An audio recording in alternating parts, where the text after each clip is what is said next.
Então vamos lá. Bom dia, boa tarde, boa noite a todos vocês. Aqui quem fala é o Dr. Tiago Carvalho, aqui da MetaMed. E hoje vou estar resolvendo com vocês a prova da UENG de 2011. Então vamos lá, pessoal. Aqui é o site da MetaMed, no qual eu recolhi a prova que a gente está fazendo, né? Na parte aqui de provas UENG. E aí lembrando que essa gravação da prova vai ficar aqui de provas resolvidas, tá? Já abrindo aqui a prova para vocês, na prova de 2011 da UENG, as questões de biologia começam aqui na questão 37. Então, vamos lá. Brasil obeso. Ai, gostei já do início, ainda mais que eu sou endócrino, hein, pessoal? Um país fora de forma. O peso do brasileiro está longe do ideal e em um pouco tempo poderá ganhar proporções ainda maiores se hábitos saudáveis não entrarem definitivamente no cardápio das famílias. A pesquisa do orçamento familiar, divulgada ontem pelo Instituto Brasileiro de Geografia e Estatística, mostra que o excesso de peso por alcançar 2/3 da população adulta no país em cerca de 10 anos e chegar a patamares semelhantes aos dos Estados Unidos. Hoje, 49% dos brasileiros com 20 anos ou mais têm sobrepeso. A projeção considerou os últimos 6 anos, período no qual a frequência de pessoas com problemas com a balança, né, aumentam mais em um percentual ao ano. Foi um efeito comparativo com a última POF, né, de 2002, 2003 e 2008, 2009. Assinale afirmativa que não, então ele quer que não. Eu vou pegar aqui minha canetinha. Cadê a caneta? Caneta na mão. Então vamos lá, deixa eu pegar aqui. Deixa eu rabiscar. Então vamos lá. Assinale aqui não. Não. Tá? Se justificou corretamente. O grande aumento de peso na população brasileira nos últimos anos. Letra A. Está havendo uma tendência crescente de substituição de alimentos básicos e tradicionais na dieta brasileira, arroz, feijão e hortaliças, por bebidas e alimentos industrializados, como refrigerantes, biscoitos, carnes processadas, comida pronta. Essa aqui tá ótima, né? Então, assim, como ele quer que não tá certo, essa aqui tá completamente certa. Então, vamos ver a B. Houve melhora na distribuição de renda nos últimos anos, o que possibilitou para as populações antes menos favorecidas acessar alimentos mais calóricos, como refrigerantes, sorvete, guloseimas. Gente, comer mal é barato. O miojo, esses doces hiperaçucarados, né, salgadinhos, essas coisas é barato, dependendo da marca, claro, é barato. Então, sempre prestar atenção nessa questão, pessoal. Comer bem deveria ser o contrário, né? Então, sempre vocês aí vai dica, né? Vocês e futuros médicos, sempre se alimentem bem. Então, vamos lá. A B também está certa. A C.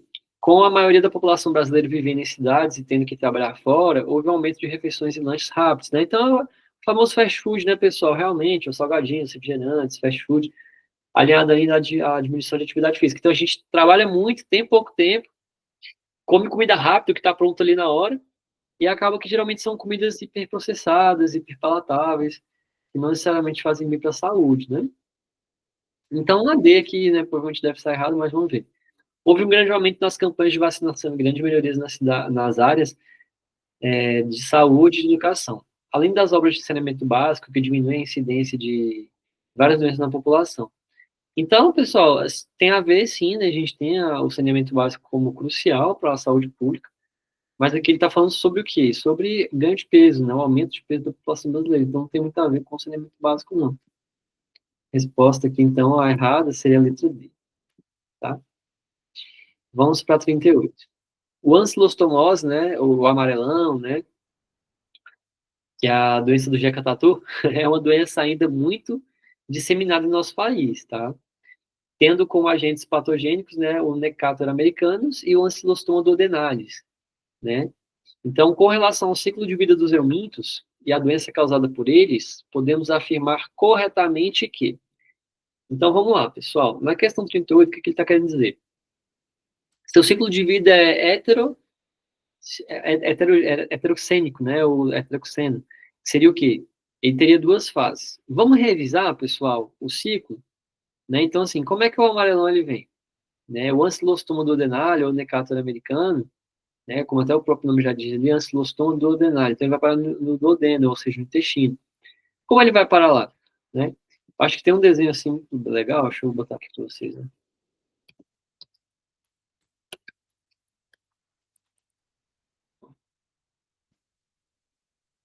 ciclo. Aqui, ó. Geralmente é essa imagem que vai ter lá na prova de vocês, eles nunca são muito criativos, não. O ciclo do ancilostoma, pessoal, lembra? Existe o ciclo monexêmico e heterexêmico, tá? O que isso quer dizer? Quer dizer que, olha, hétero significa diferente e mono significa igual, né? Então, quando eu tenho um ciclo hétero, quer dizer que eu tenho duas fases, que não é o caso do ancilostoma, olha só. O ancilostoma, ele vai penetrar na pele, porque geralmente, pessoal, o paciente que vai contrair isso, ele está descalço, né? O pessoal então da roça, lembrar do Jeca Tatu, trabalhando descalço, né? Então, assim, a figura do Jeca Tatu trabalhando descalço é crucial de vocês terem na mente. Que aqui, aquele cara sertanejo, descalço ali, ele vai ter essa penetração cutânea, tá? Então, a larva, ela entra pelo pé. Ela cai na circulação, e pela circulação ela vai conseguir estar entrando ali no intestino, colocando os seus ovos no intestino. Esses ovos eles vão ser defecados pelo hospedeiro, pelo paciente, né? E aí acaba contaminando o novo solo, a nova água. Então, lembrar disso, tá, pessoal? Locais ali no qual o solo está contaminado, locais no qual a água está contaminada, vai ter essa penetração. Pode ser que você ingira os ovos também de uma água suja, mas ele não vai causar, ele vai passar direto. O ciclo mesmo ele completo, ele vai ser como? Penetrando pela pele, tá? Então, aqui na questão, olha só, ele fala que o ciclo é hétero, na verdade o ciclo é mono, tá? A B, esses vermes são parasitas intestinais, sim, porém alimentam-se de sangue, causando uma anemia profunda típica da doença. Na verdade, pessoal, a anemia que dá, ou pode ser que dê, né? Não é bem uma anemia, é uma icterícia, por isso que a gente chama de amarelão. Como esse animal ali entra na circulação, ele acaba passando pelo fígado, né? Pelo sistema porta-hepático e tudo mais, então ele acaba se acumulando no fígado. Inclusive, são vários diagnósticos diferenciais, essa questão de hepatite, por exemplo, né? E tudo mais. Então, assim, ó, outra questão que vocês têm que estar prestando atenção é o verme, ele entra na pele, cai na circulação, prejudica o fígado, e o fígado é um grande processador de hemoglobina. Esse processador de hemoglobina, ele é responsável ali pela filtração no fígado mesmo. Quando a gente tem ali o euminto lá, esse fígado é prejudicado e a gente não consegue degradar a hemoglobina, causando um quadro de icterícia, tá? Então, entender essa questão também. Então, a anemia, na verdade, não é uma icterícia que vai ter relacionado. A principal forma de contaminação no meio rural se faz pela ingestão de ovos. Na verdade, eu falei para você o ponto aqui, só para terminar, antes da gente passar, né? Na verdade. Esse ponto aqui é importante. Quando a gente tem uma prejudicação do fígado, a gente vai ter uma alteração das hemoglobinas, a gente causa, sim, a anemia junto com a icterícia, tá? Então, o que seria a resposta certa mesmo, tá? Mas vamos entender por que as outras estão erradas. A C, ó. A principal forma de contaminação no meio rural se faz pela ingestão de seus ovos embrionados, que foram eliminados pelas fezes de seus hospedeiros, tanto o definitivo quanto o intermediário. Na verdade, ele não é pelo consumo dos ovos, não. Ele é por meio de quê? Por meio da pele, contato da pele. D. Além da higiene alimentar, o uso de calçado, né? A vacinação da população também é uma importante medida profilática. Gente, o uso de calçado, sim. Agora, vacinação, não existe vacinação contra esses neumatomites, né? Então, que é uma questão também tranquila.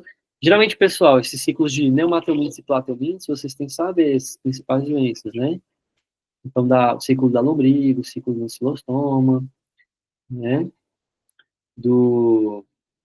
E geralmente cai também os outros os platelmintos, né? Então, assim, é bom vocês estarem ligados. Na 39, né? O cladograma a seguir foi elaborado com os seguintes critérios. Vou na minha cadeira aqui. Com os seguintes critérios enumerados de 1 a 4. Cada critério estabelece uma dicotomia que separa os grupos atuais de vegetais, assinados. Então, vamos lá, pessoal. Aqui, ó, como vocês conseguem ver, está falando aqui das plantas, né, e das algas aqui também. Então, as algas tiveram um marco evolutivo aqui, que a gente vai ter algas e briófitas. Outro marco evolutivo que vamos ter aqui, as pteridófitas, gimnospermas e angiospermas. Só para a gente revisar, pessoal. As algas, o que elas têm em comum aqui? Todas elas fazem fotossíntese. Tá? Então, o que ele quer colocar em comum aqui é que a alga faz fotossíntese. tá? Briófita também, e todas as demais também. Quando a gente tem uma briófita, a gente ganha o meio terrestre, tá? Então, entender isso aí. Quando a gente tem as briófitas, a gente vai ganhar o meio terrestre. Quando a gente ganha esse meio terrestre, pessoal, a gente vai ter ali risófilos, calófitos, filóides, então, que são pseudosfolhas, caules e raiz.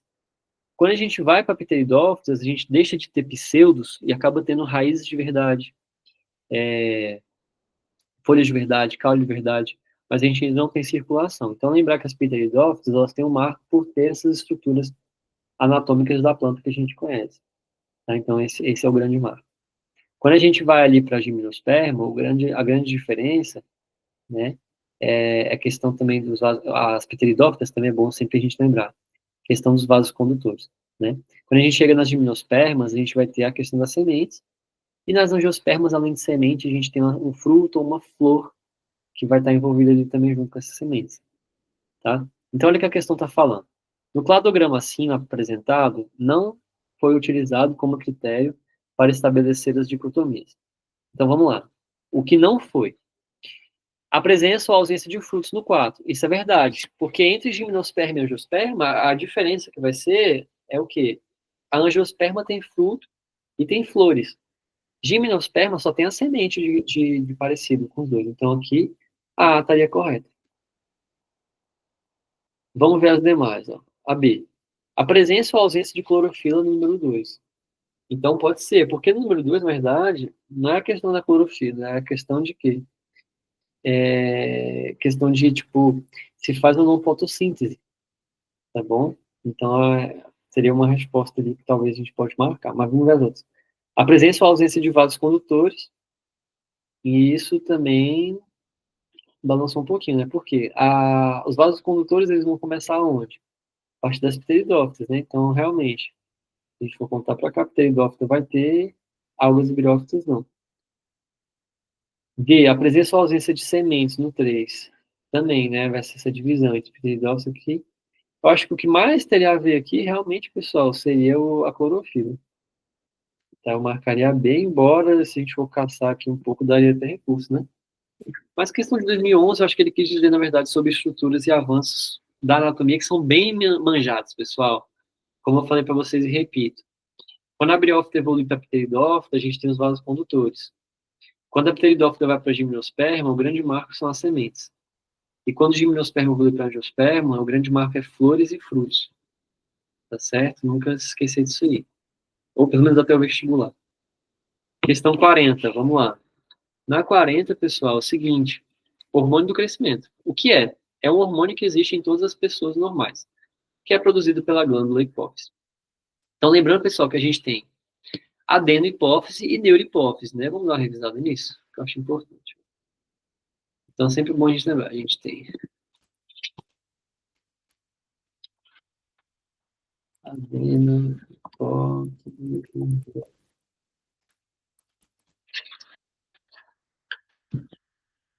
Geralmente tem um desenhozinho, ó, esse aqui eu queria mostrar para vocês. A adenohipófise, né? Seria aquela que tem até mais funções. Deixa eu abrir para vocês. Né? Tá? Então, a adenohipófise, que é essa parte anterior, ou hipófise anterior, ou lobo anterior da hipófise, ela é responsável pela produção de prolactina, gonadotrofinas, né, que seriam ali futuramente os hormônios masculinos e femininos, né, testosterona, estrógeno, progesterona, né, a tireoide, né, com a produção de TSH, né, e T4, então tem a ver também com a adenipófise. As adrenais, né, formando ali o cortisol nas suprarrenais, também é da adenipófise, o estímulo. Então, lembrando que é uma cadeia, pessoal. A hipófise, ela estimula para com que caia na corrente sanguínea, por isso que é endócrino, né? Caia na corrente sanguínea, ele vai ser o sinal recebido lá nas glândulas, ou da mama, fazendo prolactina, ou nas gônadas, fazendo os hormônios sexuais, na tireoide, fazendo ali também os hormônios tireotróficos, tá? Suprarrenal da mesma forma, fazendo cortisol. E o GH também, né, pessoal, lá o hormônio somatotrófico, né, que está relacionado ao crescimento, que é o que eles tinham perguntado. E na neurohipófise a gente vai ter a ocitocina, que é o hormônio do amor, do prazer, e o antidiurético, né, que seria o ADH, que é aquele hormônio responsável pelo controle da urina. Então o ADH ele fica suprimido, por exemplo, quando a gente tem ali frio, consumo de bebida alcoólica, café, certo? Voltando para a questão, é um hormônio que existe em todas as partes de pessoas normais, que é produzido pela glândula hipófise, que vocês acabaram de ver, situada na base do crânio. Ela fica num local na base do crânio que é chamado célula túrcica, tá? Então ela fica descansando na célula túrcica. A sua estrutura de aminoácidos é conhecida há mais de 40 anos. E há mais de 10 anos foi sintetizada através de técnicas transgênicas, estando disponível para o uso de diversas situações. Qual a sua função no organismo? É importante para o crescimento desde os primeiros anos de vida até o fechamento de cartilagens, o crescimento dos ossos, são as epífises, né? O que ocorre na puberdade em geral dos 15 aos 20 anos de idade. Possui também importantes funções no metabolismo, principalmente aumento da síntese de proteínas, principalmente nos ossos e músculos, diminuição da reposição de gorduras. Então, aqui, pessoal, ele está falando basicamente do quê? Ele está falando basicamente das funções que a gente vai ter ali do GH. E como eu estava falando com vocês, pessoal, deixa eu até voltar que esse ponto é importante da gente estar falando.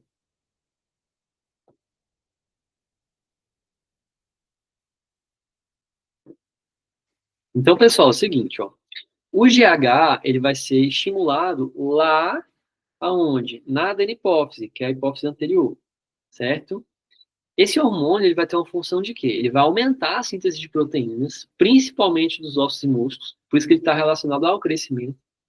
Ele vai diminuir a deposição de gorduras em relação a algumas regiões do nosso organismo, principalmente abdômen, tronco, então aquele abdômen mais definido, o peitoral mais marcado, é por conta do GH também. O aumento também das necessidades de insulina pelo organismo. Então, o GH, como ele é um hormônio de crescimento, o crescimento tem a ver com multiplicação celular. Essa multiplicação celular ela precisa de energia. E para a célula para trabalhar, ela precisa de quê? Precisa de glicose. Então, o alcance da glicose ele vai chegar na célula por meio de quem? Da insulina. Por isso que a gente vai ter um aumento da necessidade de insulina. Retenção também de sódio e eletrólitos, justamente para a gente conseguir ter maior ganho. E o aumento da absorção intestinal, né? Eliminação também renal de cálcio. Então, ele tem várias funções ali para um crescimento saudável, tá? Entendam isso. As informações fornecidas no texto acima e outros conhecimentos que você possui sobre o assunto permitem concluir corretamente que o hormônio do crescimento tem efeito proteolítico, certo ou errado? Então vamos pensar, ó, vamos pensar. Se ele é um hormônio que ele faz crescer, ele é um hormônio que a gente fala que ele é o quê? Ele é anabólico. Quando eu falo que ele é anabólico, quer dizer que ele vai construir. Se eu falo que ele é catabólico, quer dizer que ele vai destruir. Então aqui a gente já deu a dica para você, ó, hormônio do crescimento. Então tem a ver com anabolismo, tá? Então vamos lá. Quando a gente fala que ele tem um efeito proteolítico, na verdade seria um efeito catabólico, que não é o que a gente alcança. Ele, na verdade, ele vai ter uma produção de proteínas, não uma quebra. Então lembrar que lítico significa quebra. Proteína, né? Então a quebra de proteínas, não, na verdade a gente vai construir proteínas. Então ela está errada. B, tem ação hipoglicemiante. Então, a gente entra nessa questão. Por quê? Se a gente aumenta, na verdade, o consumo de insulina, a gente vai ter uma hiperglicemia, na verdade. Né?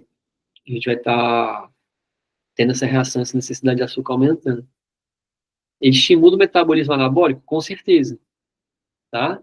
Então, aqui é hiperglicêmico, que é a construção de proteínas. A acetalinda. Ele é um hormônio que cresce, ele é anabólico. Né? Se ele destruísse, ele seria catabólico. Por exemplo, ficar sem comer muito tempo, ele causa um catabolismo, a gente consome proteínas. E a D, né, reduz a pressão sanguínea, na verdade, ele aumenta, GH aumenta a pressão, por isso que é sempre bom ficar de olho, tá? Fazer exames do coração, da pressão. Vamos lá. Transgênicos são organismos que, mediante técnicas de engenharia genética, contêm genes de outros organismos. A geração de transgênicos tem por finalidade a obtenção de organismos com características novas ou melhoradas relativamente ao organismo original. Resultados na área de transgenia já são alcançados desde a década de 1970, época em que foi desenvolvida a técnica do DNA recombinante. A manipulação genética recombina características de um ou mais organismos de uma forma que provavelmente não aconteceria na natureza. Por exemplo, podem ser combinados os genes de organismos que se cruzariam por métodos naturais. Assinale abaixo a alternativa que indica corretamente a propriedade do DNA que é confirmada pela transgenia. Pessoal, então vamos lá. Quando a gente tem um transgênico, até pelo nome trans, né? O que acontece? A gente vai pegar. Isso só é possível porque o código de genético ele é universal. Já ouviram falar disso aí? Teve o projeto Genoma. Então, pelo código genético ser universal, é possível a gente fazer os transgênicos. Porque basicamente é como se fossem pecinhas de Lego que a gente vai combinar e recombinar, formando características gênicas diferentes. Entenderam? Então aqui, ó, 41 já vai a primeira resposta aqui, ó. Pela universalidade do código genético, tá? Não é pela capacidade de replicação, não é o código genético degenerado, nem pela transcrição, que tudo tem a ver. Mas o principal motivo do transgênico ele ser uma propriedade, olha o que ele perguntou. A propriedade do DNA que é confirmada pela transgenia, porque o código é universal. O mesmo DNA de uma alface é o mesmo do ser humano. O que vai diferenciar é a sua combinação. Entenderam? Quase meio que poético, né, isso aí, né? Então vamos tomar uma água, dar uma alongada, para a gente estar resolvendo a última questão de 2011. Aproveitando também para dar um recado, pessoal. Amanhã tem aula de redação, viu? Vamos todo mundo participar. Importante. Da UENG, né? Então vamos lá. Questão 42. O corredor de bio quase não vai. O corredor de biodiversidade ou corredor ecológico, conforme ilustrado abaixo. É como um mosaico de usos e ocupações de terra. Ele integra parques e reservas, áreas de cultivo e pastagens, centros urbanos e atividades industriais, responsabilizando todos os cidadãos pela conservação da natureza. Então aqui, gente, o nosso Cerradão, o nosso Centro-Oeste é maravilhoso, né? Então, nesses corredores ecológicos, pessoal, a gente vai estar sempre preservando ele. Que é interessante aqui que a gente tem essas zonas de transição aqui de Mato Grosso, Goiás, Mato Grosso do Sul, vai estar meados aqui. Então, a gente tem lá o Parque Nacional das Emas, né? Que, inclusive, eu já morei lá. É maravilhoso. A região de Mineiros, ela fica bem aqui, ó. Mineiros, pessoal, é região de fronteira para Goiás e Mato Grosso. Alguém conhece, só por curiosidade? Cadê o pessoal do chat? A Laura, Pedro? Pois é, Mineiros é uma região ali em Goiás, né? Que na verdade é fronteira com Mato Grosso. E lá vai ter o Parque Nacional das Emas. Já fui lá, bem bonito. Inclusive morei lá, né? Aqui embaixo a gente vai ter o Parque Estadual do Rio Negro, né? Já aqui no Mato Grosso do Sul. O Parque Nacional da Serra também é bem bonito. E o Parque Nacional do Pantanal, né? Aqui em Mato Grosso, quase norte ali já. Então, Pantanalzão nosso também ali. Esse é um corredor ecológico, tá? E aqui alguns parques de reserva que fazem pontos de interlocução entre eles.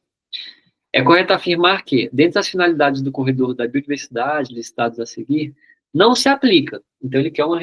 Tá vendo que ele gosta muito dessas negativas, né? Sorte que ele coloca aqui em destaque, mas é sempre bom vocês prestarem atenção. Às vezes a gente está correndo ali na prova e nem lê. Ah, tá certo, já marca. Não, às vezes ele quer o que não se aplica, ou que tá errado, ou que não convém, tá? Então, vamos lá. Item A manutenção do fluxo gênico. Pô, com certeza, isso aqui tem que ter. Tá? Então, manter o fluxo gênico é um dos principais motivos de existir um corredor ecológico. Na B, o surgimento de novas mutações. Não, a minha ideia, na verdade, é manter as espécies que já tem aqui. Essa aqui, pô, novas mutações, a gente quer manter a espécie, né? A gente quer evitar novas mutações. Né? A C, a redução da consanguinidade. Na verdade, não, eu quero aumentar. Eu quero ter relações consanguíneas. Eu quero ter a manutenção da matéria genética. Não quero mutação. Possibilidade de migrações? Sim. Então, assim, é interessante que esses corredores, né? Por isso que o nome é corredor, o animal ele pode transitar de um parque para o outro, passando por esse corredor ecológico, sem nenhuma interferência em sua matéria gênica, na sua família, né? Como se fosse, né? Sem prejudicar a sua família ali. Então, também estaria certinho. E a resposta que eu acho que mais convém aqui seria o surgimento de novas mutações, o marcador da letra B, como errada, ou como a que não se aplica. Beleza, pessoal? Então, assim, fechamos mais uma prova. A ideia aqui, o que é? Eu terminando essas provas da UENG com vocês, lá mais para janeiro a gente vai estar fazendo revisões do que mais cai. Tá? Então, fiquem tranquilos. Inclusive, aproveitem esse momento para utilizar a plataforma, tirar as dúvidas lá para os professores, participar das aulas. Tá bom? E obrigado por mais uma hoje, pessoal.